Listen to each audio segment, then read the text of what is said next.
পাঁচটি বিষয়কে বিশ্বাস স্থাপন করা অবস্থায় যে ব্যক্তি মৃত্যুবরণ করবে, আল্লাহ পাক রব্বুল আলামিন তাকে জান্নাতের মধ্যে প্রবেশ করাবেন। এক, আল্লাহর প্রতি ঈমান নিয়ে আসা। দুই, পরকালের প্রতি ঈমান নিয়ে আসা। তিন, জান্নাত জাহান্নামের প্রতি ঈমান নিয়ে আসা।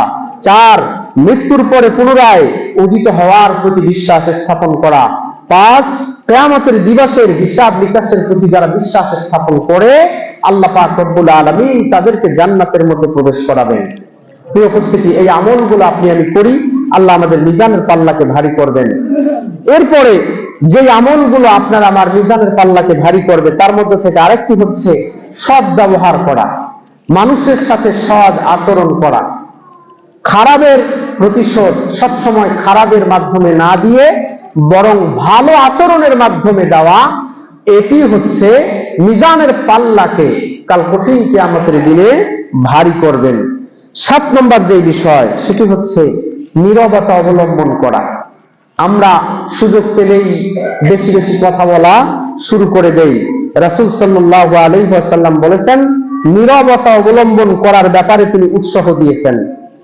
হযরত রাসূল সাল্লাল্লাহু আলাইহি ওয়াসাল্লাম বলেন আবু যারকে, ইয়া আবা যার, আলা আদুল্লুকা আলা খাসলাতাইন, আমি কি তোমাকে দুইটি বিষয় সম্পর্কে বলবো না, দুইটি অভ্যাস সম্পর্কে বলবো না, যেটি আখাফু আলা যাহরি ওয়া আসকালু ফিল মিজান, যেটি তোমার জন্য সহজ কিন্তু মিজানের পাল্লায় ভারী হবে।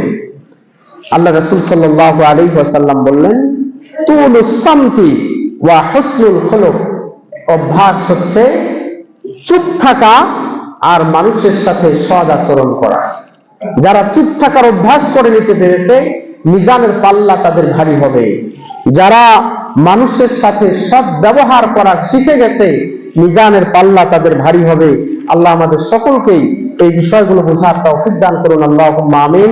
এরপরে 8 নাম্বার হচ্ছে মিজানের পাল্লাকে ভারী করবে জানাজার সালাতে অংশগ্রহণ করা। জানাজা